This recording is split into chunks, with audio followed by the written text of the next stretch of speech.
Hey, what up? It's Narwhal. I'm back with Jason Sandberg and Abra's 2 cents. How's it going, guys? Good, good. I'm having a great week. Jupiter, I've had a sale a day for 3 days in a row. So I'm on a indie press small publisher hot streak right now. So I'm having a good week. Great. That's Let's keep it awesome. going for day 4 here. So in the chat, keep in mind Jupiter's still in demand on Fund My Comic and Indiegogo. If mods want to be posting the links here and there as we're talking. We don't have a name for our show yet, do we? I don't. Did we? Were we thinking about it? We're still workshopping it. Comic Escape Kayfabe was too on the nose. So Yeah. Yeah. we've got to kick it around. Something one of us will say something and it'll feel natural, and then we'll go with it. Yeah, because this show it already feels with this one that it's coming into its own a little bit. Where you had recommended Salome, which I was gonna look for it just on Comixology. It's not there. I'm pretty sure. And I searched for buying it, and it's like $200.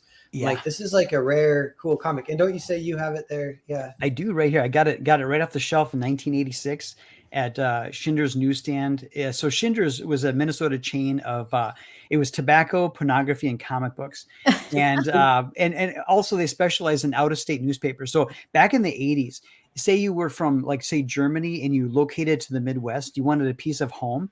Schindler's would they would import in European newspapers. Or if you were a Chicago transplant, they would ship in all the Chicago newspapers and so forth. So that was their specialty. They were a glorified newsstand. And they did a great job during the comics boom of bringing good indie titles to people in the Midwest. That's where I picked up started reading Nexus. And this little gem, typically what I would do is anything that was published by Eclipse Comics, I'd pick it up.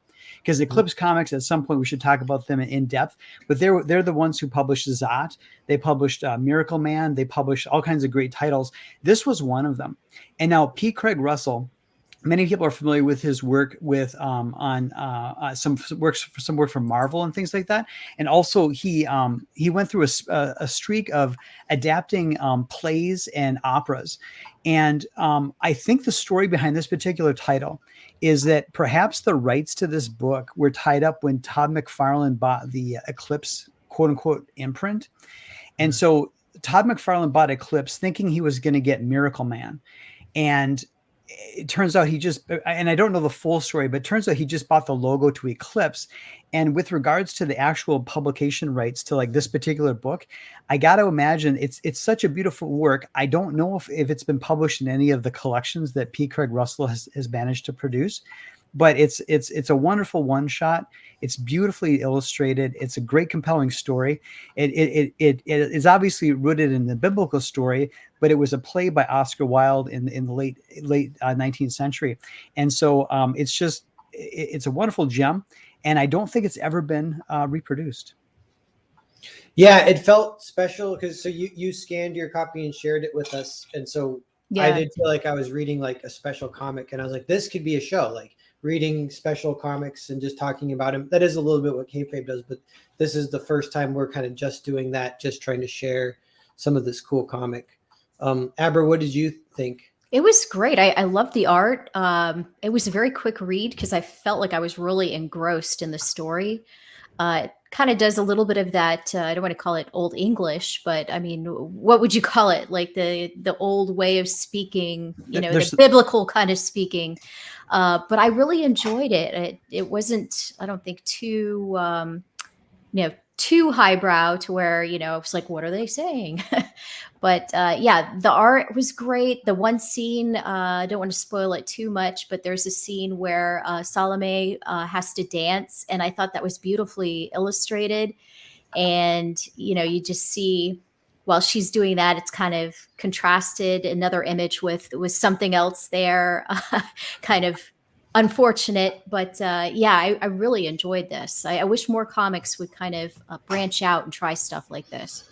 Yeah, it says it's 33 pages. It's like just not super long, but it took me like an hour to read, and which is nice. I was like, this is a nice chunk of story, a full complete story. I guess it's based on a one-act play, is the Oscar Wilde play, which I'm curious if you know either of you or Jason, if you know anything else about Oscar Wilde and what I kissed his grave like you're Nice. supposed to do. Nice. Oh, cool. Yeah. Where is he? Where is he buried? Père Lachaise Cemetery in Paris. Oh, Next to okay. Jim Morrison. Oh yeah, Is- around there. Yeah, Is Oscar Wilde one of like he's like he's a big draw there. He's famously gay, right? Or like early gay. He is. I'm Flamboyant. I went through a streak about 30 years ago where I kind of read everything by Oscar Wilde. He was a bit of a, it was a temporary kind of literary hero of mine. I've got a certain fondness for him. He wrote, so he was a critic, and he also wrote plays, and he wrote one novel, but he wrote some fantastic essays. So at some point you should get around to reading. There's two essays you should read by him. The first is Artist as Critic as Artist. So his premise is basically that there's art here, but if you're able to successfully criticize the art, you're greater than the art. So I don't know if he was poking the bear or he's being like an early 19th century troll, but it's a fascinating read because he gets into the conversation between art and the audience. The other essay to read by Oscar Wilde is The Soul of Man Under Socialism. So this was end of the 19th century. He's basically arguing that the worst thing about socialism is not the failure, the inevitable failure of planned economy and the destruction of the price mechanism. It's the fact that by having the government take care of people, the charitable spirit in people is going to atrophy and die, and people are going to become coarse and jaded and ugly on the inside because they're going to expect the state, the omnipotent state, to take care of everybody. So this is about 20 years before Bolshevism, before the rise of Lenin and so forth. So it was a very astute observation at a time period where people were dreaming about socialism, but there wasn't a totalitarian state in existence implementing it. But he was able to see that there's something that's really terrible that's going to happen to the soul of man under socialism. So a good essay to read by Oscar Wilde. Sounds That's like you really cool. tapped into human nature, like how it works. Yeah. Was he? What's it called? If you're like, was he a contrarian a little bit? Do you have a reputation for that at all? Or Yeah, and he was an aesthetic. So so granted, this is like the second wave of the Industrial Revolution. This is British society, and one of the pillars of his thought is that the aesthetic experience is of itself worthwhile, meaning that beyond just simple virtue of right and wrong, the beautiful is as important or more important than just say equity or fairness or what have you. So he was kind of a champion for the artistic mindset, champion for the pieces of beauty and art and literature versus kind of the tug and play between egalitarianism and the market that was emerging in that part of the 19th century. He was an advocate for what is beautiful is also good unto itself, aside next to and aside from issues of right and wrong. So he was an aesthetic. so it sounds like he would get called like right-wing based today. Yeah. Yeah. SJWs, do they even The know exact about opposite is going on today. He'd be alt-right. And then the picture of Dorian Gray, I'm sure that would be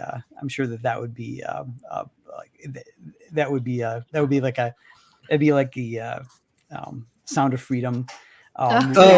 It'd be one of those things like, oh, this is so quaint. This guy thinks that evil deeds will eventually consume you. How quaint. We can do any evil deeds we want if they're in advance of a noble cause, that type of thing.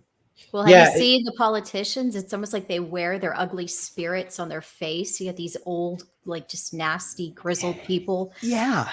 Ugh. When did George Soros? Yeah, like when did we get the Politburo? It looks, when you look at Congress, it looks like the early 1980s Politburo in Russia. Just all Return of the Living Dead.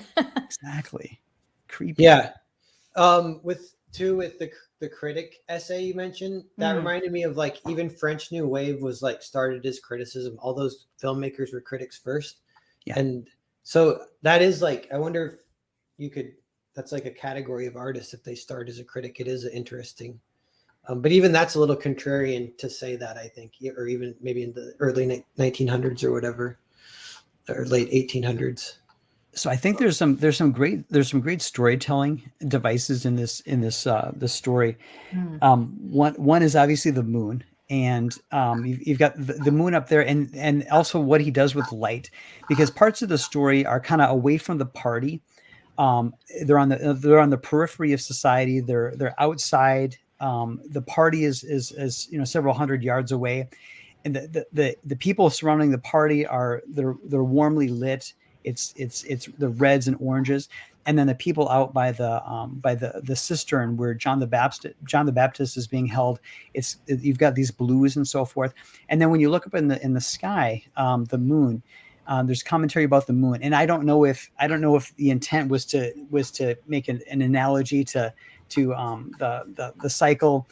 So in the story, it's clear that I'm pretty sure Salome is a virgin, because she mentions that she doesn't understand why her stepfather is looking at her that way, but she realizes that he is looking at her that way. So there's clearly she's kind of the author is stating she's innocent, and there's commentary about the moon being pure, and yet she's aware that there's something else going on around her, whether it be the family dynamic, the dynamics in the political dynasty, the dynamics between herself, her stepfather, and her mother.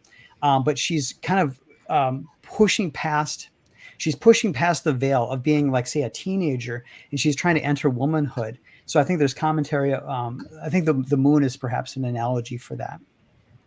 Cool. Yeah, when I was reading it, I had an interesting experience that I kind of really enjoyed that it worked out this way for me. But I was looking at the art, and I thought it was a sci-fi comic at first, and I thought it was like not what's Mobius style, Sure. And it kind of looks like that, and I was like, oh, okay. And then they're talking about the holy man, and I was like, oh, okay, so they're just kind of using broad terms, and sometimes I get skeptical when they start doing that. I'm like, right. Oh, they're just like, it's a sci-fi. I'm like, just make it a real Bible story if you're going to start doing that. And then I keep reading it, and I'm like, it is a real Bible story. And I'm like, this is the best story ever. They say not the best ever, but they say the Bible is the greatest story ever told. And whenever I hear that, when I was growing up, I was skeptical of that too, because I'd be like, excuse me, Jurassic Park is better. Fight Club is better. Indiana Jones you just had lived, long enough yet. As soon as you have enough experiences, then you really appreciate all the stories from the Bible. Yeah, and then I kind of realized that it's like one story, but it's like a million stories, and they're all good, and you can zoom in to each of them. So like this is like kind of just the death of John the Baptist and at the hands of Princess Salome. Yeah, pretty callous and graphic too. I mean, she just went savage on him. Yeah. It's like the hell hath no fury. Like that's true. Pretty much that's what the story is too. Women would not bring the world, world peace and everything. We're catty bitches. And there's a bit of, I want something. And then when you have it, you don't, you have like buyer's remorse, or you've got this. There's also the political undertone of so King Herod, he's married his brother's wife, right? And so John the Baptist he's out in the land, and he's basically denouncing him as being a sinner. So he's locked him up in a hole in the ground, because politically he can't kill him because he's too popular, but he can't let him walk around telling the truth, he can't let him walk the land calling him out, right? So that's the quandary that Herod's in, because he's basically trapped. He's the king, but he knows in his gut maybe that he's basically sinned and done something immoral. And he certainly has impure thoughts about his daughter-in-law. But he's trapped because he's the most powerful man there. He could get anybody killed, but he can't kill this John the Baptist. And he can do anything he wants, but he apparently can't get his daughter-in-law, which is pretty sick thing to say. But that's the tension that Herod is entwined with. And he had a little bit of fear of John the Baptist too. So he didn't want to risk the wrath of God by killing him. Oh, yeah. He's like, it could be all true. So we got to tread kind of lightly. And because that was the one thing Salome wanted from him when she danced for him. She's like, bring me John the Baptist's head on a plate. And he's like, I'll give you anything but that. He's like, I'll give you a ton of jewels. So is the Bible story much different from the play? Are they identical? Because I'm wondering what Oscar Wilde brought to it. He did he made it feel like Shakespeare, and he made it feel like super like the mystery, and then the double adaptation of the comic, like the mystery of this character who's like the assassin that they used to kill people, and they give him the death ring. I'm like, is that, and that like makes it okay for him to kill as long as he's wearing the ring. I'm like, is that in the Bible? Because that's so cool, that detail. And did Oscar Wilde think of that, or do you guys know? I don't know. I don't know about the ring. And my understanding is in the Bible story, it's actually the mother who kind of whispers in Salome's ear, I'm gonna get rid of John the Baptist by kind of, I'm gonna kind of conspire with you to get rid of John the Baptist. Abra, is that what you recollect from the? I mean, do you have a recollection of the story when you encountered it, aside from this comic book? It's actually been a while, I'm afraid to admit, since I've read it and heard the stories. It's been like vacation Bible school days, like way back when. But I just remember being horrified as a young child that she demanded his head. That's all I really recall of it. I don't remember the specifics of the ring or the execution or anything like that. But it makes sense. You'd want to make sure that the king's will was actually being carried out. So having something like a ring to validate it and verify it would make sense. Yeah, it's kind of cool at any point, like where those kind of details, I feel like that's, to me, it's like zooming in. So if you're like a writer and you'd be like, the first version of the story is like, yeah, a princess danced for the king in exchange because she was kind of mad at this guy. So she demanded in exchange his head on a plate. And that's the story. Mm-hmm. But then like, how do you take one sentence and all of a sudden it becomes a 33-page comic that takes an hour to read? It's just packed with details, packed with characters and interactions. Well, it was nice. It was nice to see her, she's used to her whole life, people desiring her and wanting her. And then when, John the Baptist is like, no, you disgust me, she's taken aback. Like, what? This is one person that is not fawning all over me, that doesn't want me. It makes her want him even more. Yeah, exactly. Yeah, that psychology, it feels like so like universally true. And some of that, it feels like, that's, it's harder to find that kind of stuff in modern stories, or even like these days, the idea that like hell hath no fury like a woman's scorn. You don't really find that too much today, because people say it would make women look bad or something. You're like, it's okay. It's okay. Nothing is there isn't these giant generalizations, and there are always exceptions and stuff, but it is true that's some, like a spoiled princess, if she's denied, she would hate the guy who denied her. Mm-hmm. So the story takes place in one location, and it happened. In terms of timeline, the whole story probably takes place within, say, an hour. So P. Craig Russell did a good job of mixing up. He uses the same color palette, but he does do things to mix up the panels to kind of, so this doesn't feel monotonous, right? So there's oftentimes there's a dilemma of like the talking head phenomenon in a comic book, where there's like a lot of dialogue. They're not moving around. They're not doing anything, but he does things with the panel layouts, with zooming in and mixing up the backgrounds and mixing up the character colors so that it doesn't feel monotonous. He does a good job of introducing some visual variety. Mm-hmm. Yeah, and a lot of 9-panel pages. I mean, even this one, I wonder if we count like 1, 2, 3, 4, 5, 6, 7, 8, 9. Yeah, a lot of them are 9, and that makes the 33 pages go extra far. And then, but when you zoom in, you're like, every page. So this is like tiny on a page, this panel here. But obviously, like, the art looks really cool still too. The whole, so it's like that's another thing. Comics are not quite like that these days. The average panel per page is 5, 7's kind of high. It's more like 5, and that's fine. But I do kind of like when you read these older comics where they're like 33 pages and they told a full, complete story. That is like, I was wondering, like, maybe even not that much got cut from Oscar Wilde's play. I wonder if, again, adapting the adaptation, what changes there might have been. One thing it might have been, like, even, do you see these like shapes in the background here? They're like meant to be plants, kind of, or something. They look really cool. And I don't know if that's like a real thing. That's like cactus or something. Yeah, and that definitely reminds me of like Mobius sci-fi. And I kind of feel like it has this Mobius sci-fi feel, but then it's like combining the awesome visual stylings of like that style of sci-fi and then with that is like the super grounded, detailed, authentic story that's like, 2000 or however many years old. And look at the body look at the body language, look at the acting on the characters just on this Yeah. one page right here. He does such a good job of creating a mood and creating kind of that wistfulness and that just wonderful acting on the part of the illustrations. Oh, one other thing, I guess they call the play a tragedy, and we can get into that. There, we will do like a spoiler warning or whatever, because I want to talk about even like the ending. But what was I saying? Oh yeah, I started reading it, and she's obviously the good guy, and I really liked her. And then by the end, she's kind of the bad guy. And I was like, oh, dude, they did that fast too. In 33 pages, they have her. And the whole time, she's like a cool character, though. She's kind of like, her dialogue is cool, and her curiosity and stuff.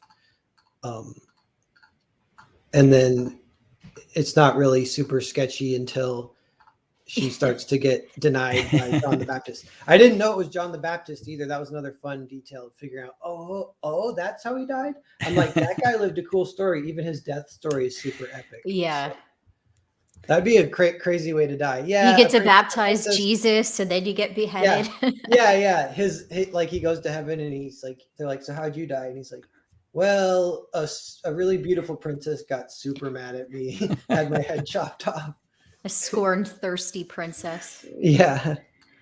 And there's a good subplot between Salome and the captain of the guard, right? Because he's clearly got a crush on her, and his lieutenant is like, dude, knock it off, don't go there, don't even look at her, forget it, like she's a highborn or whatever.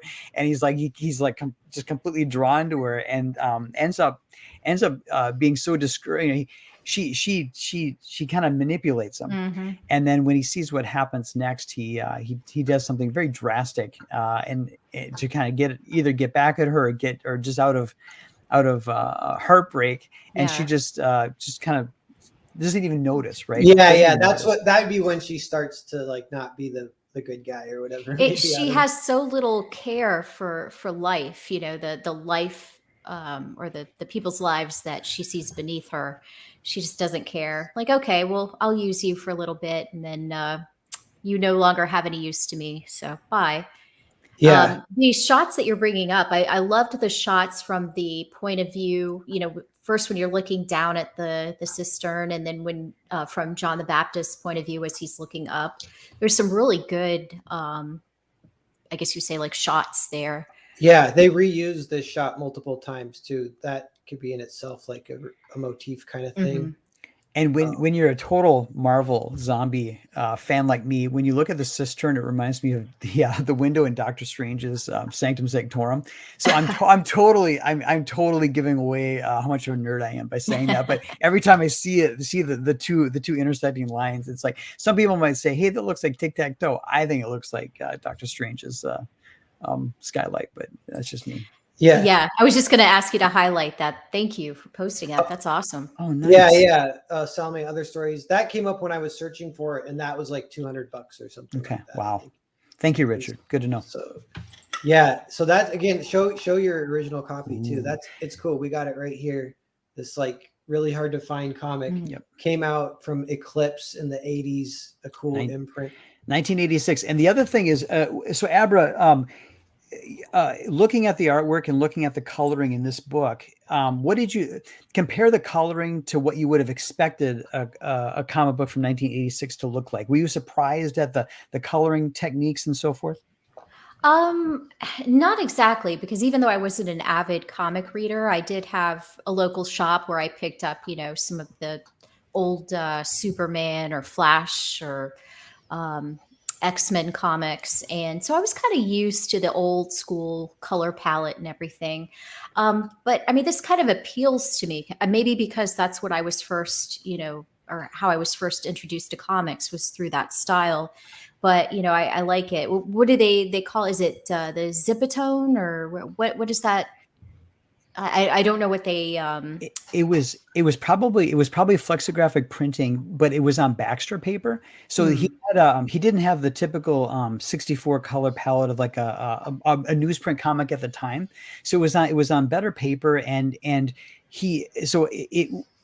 when I encountered this, it was pretty rare to have some of the sponging effect and some of the gradients that you see in like the backgrounds here. So this did, aside from liking P. Craig Russell, this stood out to me when I encountered it on the shelf, because it didn't look like a lot of because at the time, so most comic books were newsprint 64 colors. There's a lot of nuance and a lot of richness to the colors and some of the coloring effects. And this is largely before Photoshop. So I don't know, mechanically, I don't know how he did some of these things. But definitely, if you were to grab a random sampling of comic books from 1986, setting aside like the Dark Knight Returns, this book would look different than a lot of the other comic books. Oh, when you mentioned the Dark Knight Returns, I saw some of the original art of that, and I was like, oh, it looks like they just colored it watercolor, and then somehow that gets reproduced for the print. But then it gets the Zipatone look a little bit or whatever. Okay. And some of this looks like watercolor. I wonder if I can find one of the pages. It's where she walks outside from the party. This one. So that transition from yellow to blue, like. Yeah, and you get the glow on her dress. It's very pretty. Yeah, like this all looks very watercolory to me, kind of. Yeah, I don't know if it was airbrush or watercolor, but yeah, this was unusual for 1986. It was this definitely stood out. Here, I'm sorry, go ahead. Or just real quick, this is highlighting the coloring transition you're talking about earlier, Jason, too. Yeah. You got the warms to the cools. She's making the transition outside. It's kind of cool. One of my favorite shots, which could be like a movie poster, is when John the Baptist comes up out of the cistern. He's kind of backlit. Could you scroll down to that one? Because I think there's a lot of great cinematographic shots in this book, but that one is definitely my favorite. Oh, here, yeah. It looks like a monster. yeah, it's alive. Awesome. That looks like 70s horror comic or something. It actually kind of looks a little different than this comic. It stands out, but that's awesome though. I like how they did his when his bubbles and everything, when he speaks, it's just all like kind of crazy. Yeah. To kind of highlight how they view him as like this madman. Yep. Yeah. And like that's John the Baptist's reputation a little bit too. And when I first read his dialogue, I thought it was gibberish. And at first I kind of thought, oh, this is like just gibberish. And then you read more and more and you're like, oh, he's talking about Jesus and blah, blah, blah. So that was kind of cool too, just figuring out what's happening in the story. And then I love the imperfections too. Like you were talking about with the coloring and everything, you can see all the little imperfections. It's beautiful in a way. Yeah. F in the chat says he has one too. Nice. You have a copy, Effin? Nice. Oh, good job. Nice. That's cool. Yeah. We'll take a little break from this. We'll look at Jupiter and some promotion. Check out Abra's YouTube channel, everyone. Mods be posting links in the chat. Any kind of live campaigns, it doesn't have to be our campaigns either. And then we'll come back and then we'll do some spoiler talk and then we'll probably get out of here. Because this is a show, like more than a live stream, if we kind of finish our discussion before an hour, we'll end it then, but it might go to an hour. So I have your guys' stuff pulled up. I have to reshare once I get it over here. But yeah, this book is sweet. But speaking of kind of a kind of indie style artsy comic that would release in the 80s, Jupiter kind of fits that bill. Yeah, for sure. Boom. And then more Captain Climebottom. Yeah, I'm working on it. Got the frog. Narwhal, I missed your latest campaign. Will I get another chance to pick up Grand Prix? Yeah, early next year. Thanks for the super chat. It's funny that this is actually good statistics, so thank you for even mentioning it. Because I know the art was already done, so I did a fast campaign, and as soon as it ends, you have demand start to build again because it's not available, and then you wonder how fast that might happen. You're hoping almost like the more the better, but you don't want to leave too many people hanging either. Like if it's too many, I should have kept it going longer, but it'll be available again pretty quickly as soon as part 2 is done, which is like it's already halfway done. and then launching it. They'll both be available. You'll be able to catch up. But I caught you on a different stream where you were talking about setting up a Narwhal store, because you've got all these different all these different books, and it's hard to do catch up tiers and so forth. So I will get caught up on Earthbound once that site's up and available. Yeah, thanks. Cool. Yeah, that it is something I got to do, because the books, there's like 5. There's like 7 now, and then pretty soon there'll be 8, 9, 10, and I'm like, oh, so many books. What do I do? So this is Jupiter. It's on Fund My Comic in demand. It's also on Indiegogo in demand. And for those of you out there, I do have I've basically, when the orders come in, I ship them the following day. So I've got the books printed, ready to go. You won't be waiting long if you put in an order. I've had a good week. I've gotten 3 orders, and I got 3 orders in 3 days. So I'm on a little bit of an indie press hot streak. So let's keep it going. So Jupiter's 40 pages full color for $13. It is a combination of superheroics, surrealism, and a little bit of satire. My motto is I want when you read Jupiter, I want it to make you think, but I don't want to tell you what to think, because I want you all to be free. But there's some good little philosophical idea. Tom Tuttle described it as a collection of little idea islands. And so I think about Tom Tuttle like hopping from lily pad to lily pad through Jupiter, kind of like stopping and resting on an idea and thinking about it and moving to the next idea. The main story is about a family that has they've basically they're dealing with the consequences of a family tragedy. It's a mother, father, and a daughter, and they retreat to a cabin in the woods in northern Minnesota, and they're attempting to just kind of reset their lives. I don't tell you I don't tell you what the nature of the tragedy is. There's clues in there, but basically, the young daughter, she wishes she could run away, right? Because she can't help her parents, right? They've got grown up problems, but she can't continue to live as she is. So she has got this impulse to run away. As a consequence of this first issue, what happens in this first issue is a hole in reality rips open, and a revolution in a neighboring dimension like smashes into this otherwise normal world.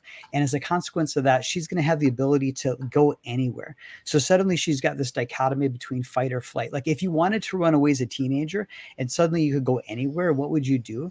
But meanwhile, because of what happens in this first issue, threats begin to come into this otherwise normal world. And so she's got to decide between fight or flight. Does she run away, get away from the kind of the sadness in her life, or does she stay and become basically her world's first, only, and greatest superhero? So this is chapter 1 in a kind of a new universe with a new heroine.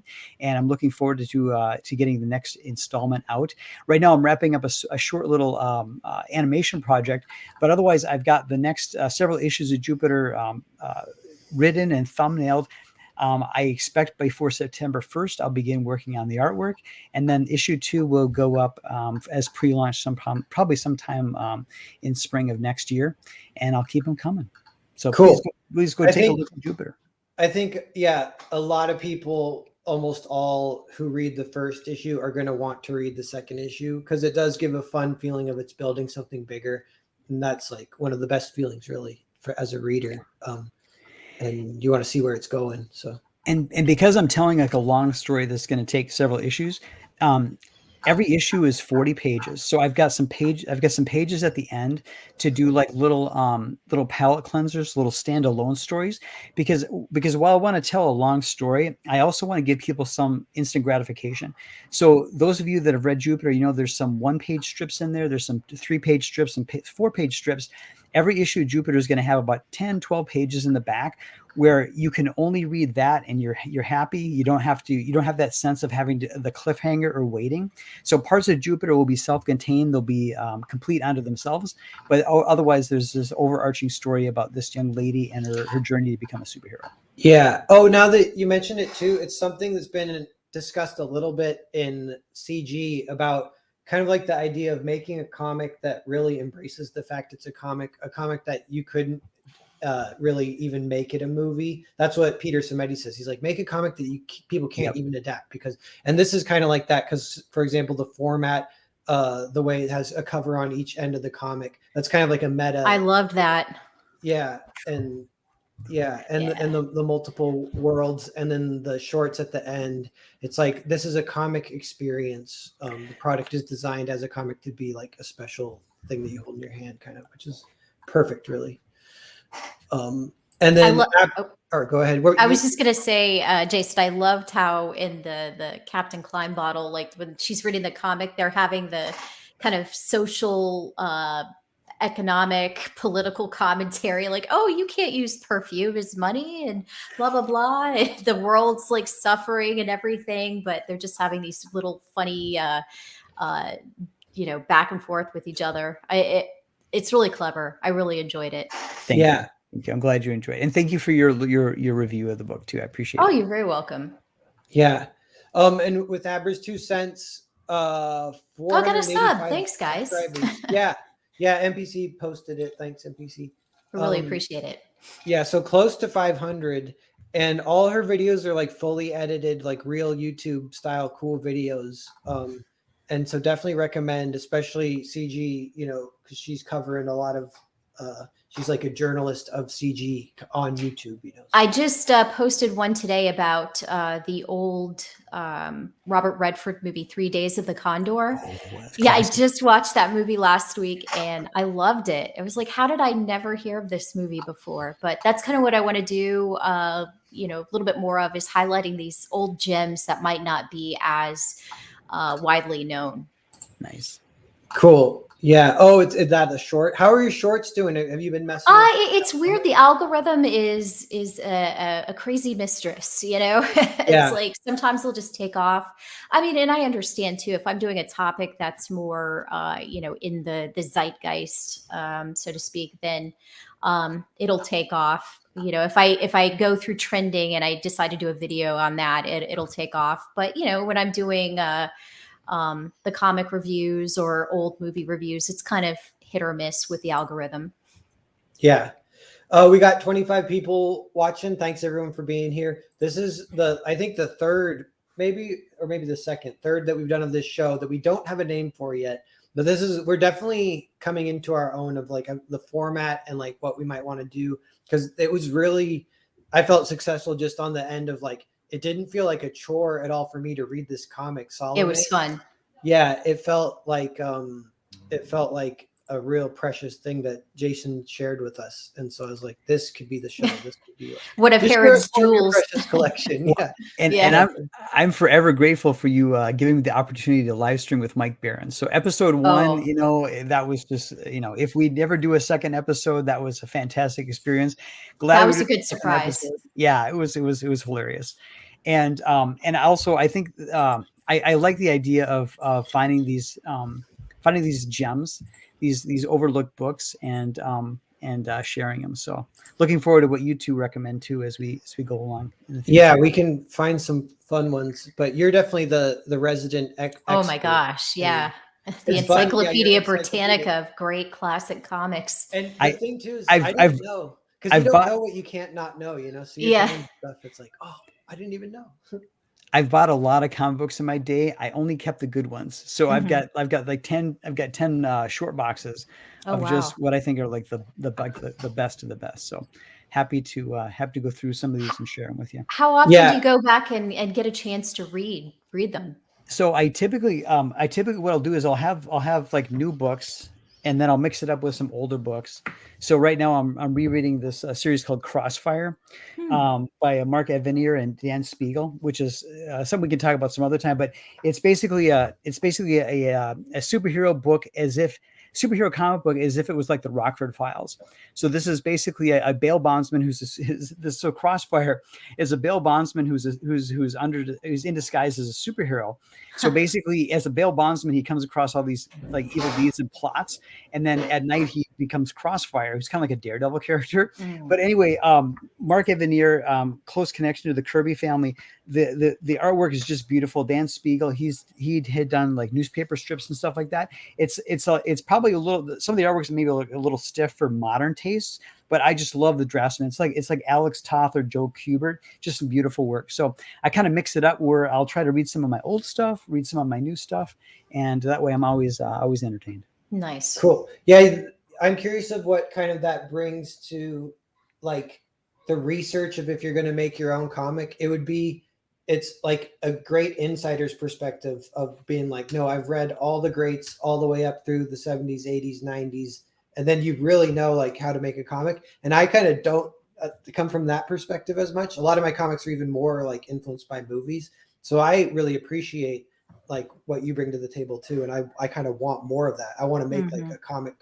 Like this is like a comic, which, so from now we're going to do some spoilers. And then one thing I want to ask about too is P. Craig Russell. Jason, can you tell us any more about him? You said he went through a phase of adapting plays.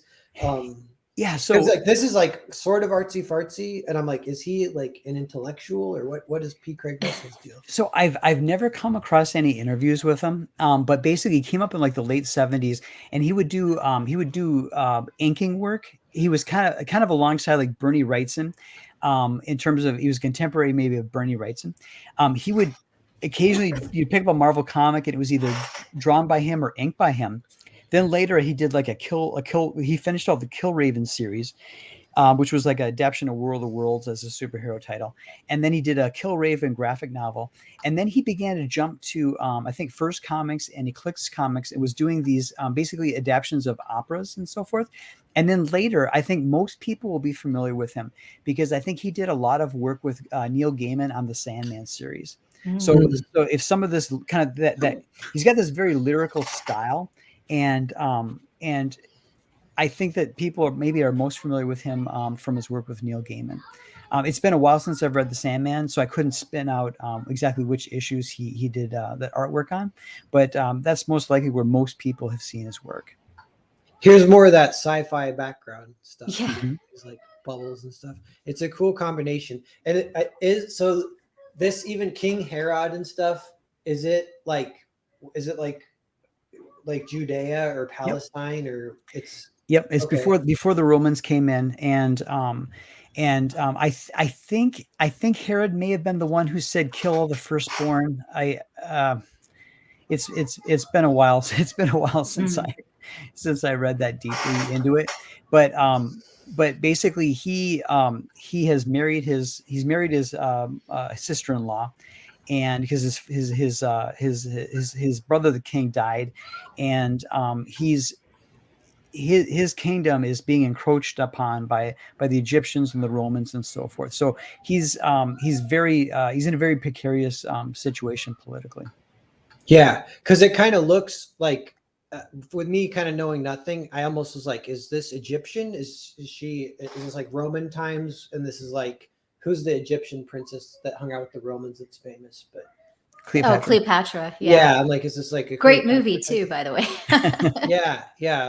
I need to check more of that out. But that's another thing that this reminds me of is just the idea that all that Bible lore is like so ripe for inspiration. Stories and just even like people think the biblical stuff is like just boring, like grandma's kind of reading, but no, it's, as they say today, it's very based.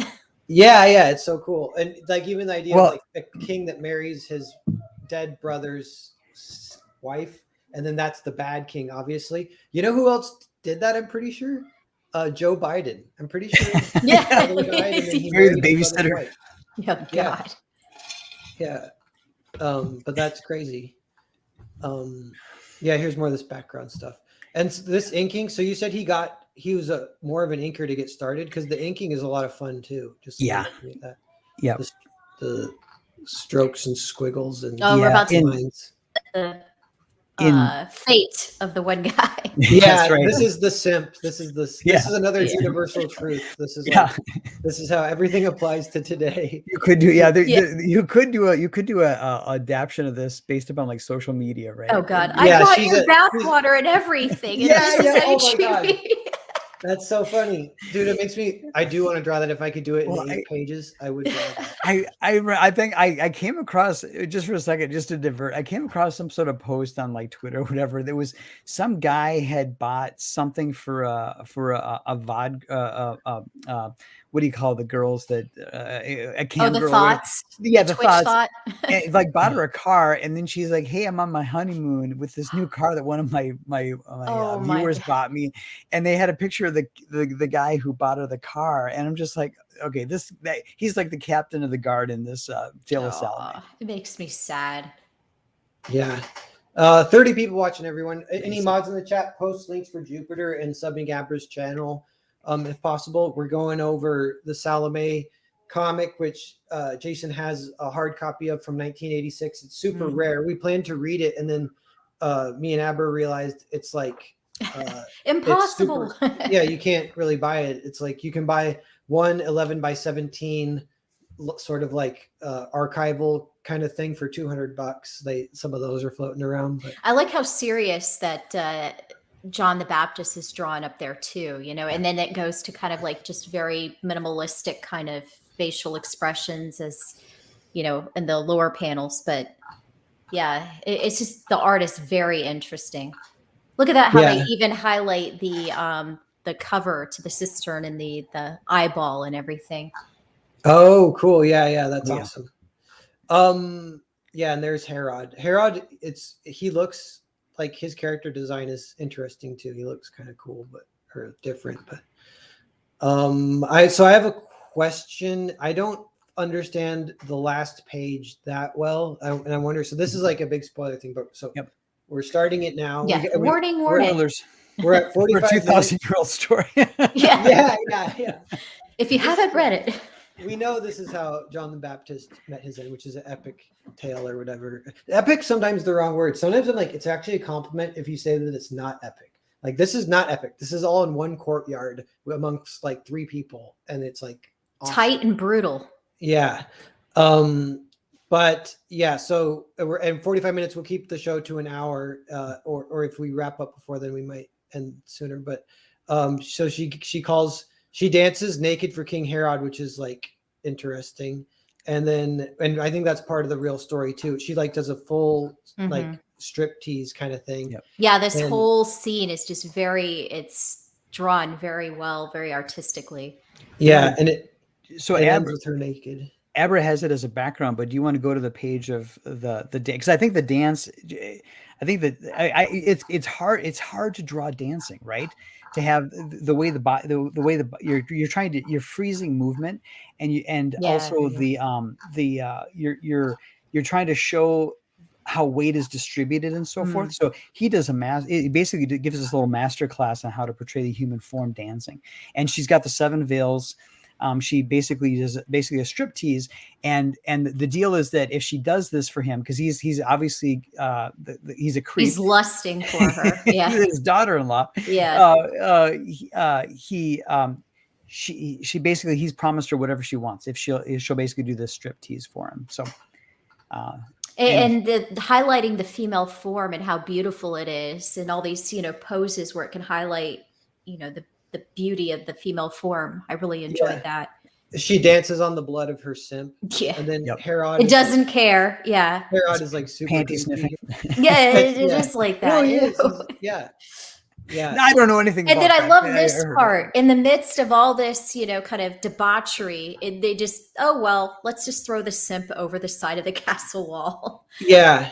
And then here's the guy who gets the death ring, and he goes to chop off the dude's head. And then there is some good tension. So this is a very iconic panel when she removes the last veil. So she's naked at this point in front of her king, who is her stepdad, who is really creepy to her. And then John the Baptist is looking up at her. Yeah. Could you go up just to the top panel there? I think that right there. I think in terms of fluidity, so all two-dimensional art is an optical illusion, right? Because the artist is portraying depth and volume.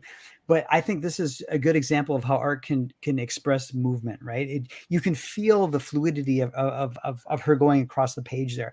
I think it's just kind of it's a wonderful magic trick, and I don't think we see enough beauty like this. Well, the simple thing too of the veil as she's kind of removing it, and it goes across the panels behind the kind of like behind the line, in front of the line. Those are all very nice touches, subtle but very nice. Yeah, and here. You mentioned the moon is symbolic, and so this panel is like, this is like the panel of the comic almost. And he did the whole comic so he could draw this panel because it's so meaningful of what's happening. And like Abra said, you're John the Baptist down there. You're basically being starved to death, and you look up, and this is what Yeah, you this see, this right? harlot up there. And yeah, this is a POV panel, which adds even more. Like, I'll talk about interactivity. This is like a very interactive panel, because just even to explain everything that's going on in this panel takes like a paragraph. So it's one image packing a lot of meaning behind what's happening. And just the fact that it's John the Baptist's point of view, that alone adds a lot of meaning, like why he chose to show that there. So then she goes, and there's a good moment of tension where she's not sure if John the Baptist is going to get killed and what happens, because what's going on down there. The guy goes down and it takes a long time. She starts hesitating and wondering, here he's going down. And then it is revealed that he did hit the head or whatever. And then this is where I get like, I'm just a little confused, because she has the buyer's remorse kind of thing. And then Herod is like kind of worried about God proper a little bit. He's like, oh, some stuff's going on here. That art is awesome. Well, she starts going mad too, I So- can finally have what I want, but it's not what I wanted. Yeah. So basically the blood has been shed, and she's crossed the line, right? She's now responsible for having taken his life, and she wanted to possess him, right? She wanted to possess him, but now having possessed him, she's coming to the grips with the fact that he's dead now. And so she for within her capacity to feel love, she feels this overwhelming love for him, and she basically kisses him and says, I love you. And there's this there, if you go down another page, I think it's the next one after this. This is this page, so the art suddenly gets different. The cloak, look at that cloak. The cloak, it looks like a Klimt painting or something like that. But the panels open up, right? The panels open up, and suddenly go to the next page. Suddenly it's almost like the light, whether it be enlightenment or whether it be some sort of divine intervention. She suddenly everything's changed, right? The colors change, the light comes down. She's getting this what's basically an epiphany, and she realized that I've kissed your mouth. And she to whatever extent she can feel love, she feels love and regret, and she realizes that she's done this. King Herod hears, I've kissed him and I love him. And then we see what his response is. Yeah, then he goes, kill that woman, and then she dies. So that confused me just a little bit, because I was like, wait, why did he have her killed? Because he was like obsessing over her the whole book. And he became repulsed by her. So then look how crazy she became, those crazy eyes and everything there. Yeah, I think, and it wasn't like I have my own like guesses and stuff, and so it's a lot of fun. I like how the ending is like a little bit like confusing, makes you think. But I was like, I think it's a little bit like, this is like some God stuff happening, and that terrifies him, and she's associated with that now, and then that alone is like, he's like, no, stop that, like kill her, because some shit's going on over there. I like it because there's that premise which you described very well. The other possibility is, wait a minute, I did everything. I killed a prophet of God, a man of the people, who is a folk hero for you, and this is how you repay me, by basically simping on this guy. So he's basically jealous of her. Yeah, so she has him killed. Or when that light's shining down and everything gets still and everything opens up, he has this realization that I'm in trouble now. The people love this man as a folk hero. He's a man of God. I've had him killed. She's a perfect scapegoat. It's her fault. So I don't know. I don't know if the intent is, I don't know which of one of those three things is the true motivation, but that's what kind of adds to the mystery, right? It could be any of those different three reasons why he has her killed. Or maybe the light of the moon and God kind of had it come down on her, and it's revealing her just insanity and cruelty and how horrible of a person she really was. And he saw that, and and that just kind of, he was repulsed by it. And all those feelings that he had before kind of dissipated, and he's just repulsed so much. He's like, killer. See, that's interesting, because that's like three different possibilities, and they all sound like that could be it. Do you know how the play ends, and then how the original Bible story ends? Does Salome always die in the end? So in Herod killer. So in the play she dies. In the Bible, I think King Herod gets deposed and sent to exile, and I think she's with him. So I think Oscar Wilde took some literary Artistic license. artistic license with this one. But if you could scroll up just for a second, I think what's very telling is a little bit further, the expression on her face in this panel. So go up a little bit further, right there. So look at the expression on her face, right? I think obviously previously she's been portrayed as this beautiful young woman, right? The anguish on her face right now, and how she's attractive, but just that expression on her face, I think is very telling that she's suddenly like her paradigm is changing. Suddenly what she thought was true is no longer true. What she thought was going to happen did not happen the way she thought it was going to be. I think it's a great expression. And and kind of the bewilderment, the anguish. I think that's, just in terms of the acting on the page, what the artist, what P. Craig Russell did, I think it's just amazing. Well, and if the eyes are the window to the soul, having them kind of like wide open and kind of crazy there is just a kind of a very fitting inclusion to the story. He draws her eyes at multiple points in the story too, like real close-ups. Like there's one. Yeah. And then this is the end is her getting, there's her kind of eyes. Now her, her fate. Before she goes crazy or whatever. I like see this like tunnel down here. I'm like, what is God's like doing something? And then Herod's like, nope. Stoner, killer. And then she gets work. And I want to believe that's the lieutenant who warned the captain of the guard. Don't be simping on her. He's kind of giving the last little jab. My friend killed himself because of you. He goes, it's personal. I'm following orders, but it's personal, bitch. Oh God, yeah. That's a funny artistic choice, actually. To give one guy kind of the last little, make him a character too, kind of, and then they all kind of walk away. Back to the party. Back to life as usual. Yeah, but I think like as we're doing at least once a month, we're going to try and do this show where we read a comic and go over it in relative high detail. And this was a perfect one for it because it's a one shot, not too long, but still a lot to talk about. So we'll discuss behind the scenes. We'll see what we could do next, and then we'll try and think of a title for our show, and then maybe get like a little intro clip or something, and then soon enough we'll have a real legitimate show out there. But Jason, thanks for sharing this with us. I salute you. This was a really good choice. I enjoyed this one thoroughly. Awesome. I'm glad you both liked it. And hopefully in the chat you get a decent like experience of it this way. And we recommend, it's worth checking out if you're able to ever track it down. But that's part of what we're doing is sharing these rare comics. So. And those in the chat, one name we threw out there was Comicsgate Kayfabe, which is too on the nose. But if you have an idea for the name of the show, throw it in the chat, and we'll certainly take some suggestions from the audience. But so many creative people out there. Absolutely. Yeah. Someone said the Jam show, like Jan show. Jan. Yeah. Jan show. Thanks, Jan. Jan and Gems. And Richard Lusser says, good video. Thanks, Richard. Cool. So everyone, last little shout out for Jupiter is still available. Everyone back it if you get the chance. Mods post links in the chat.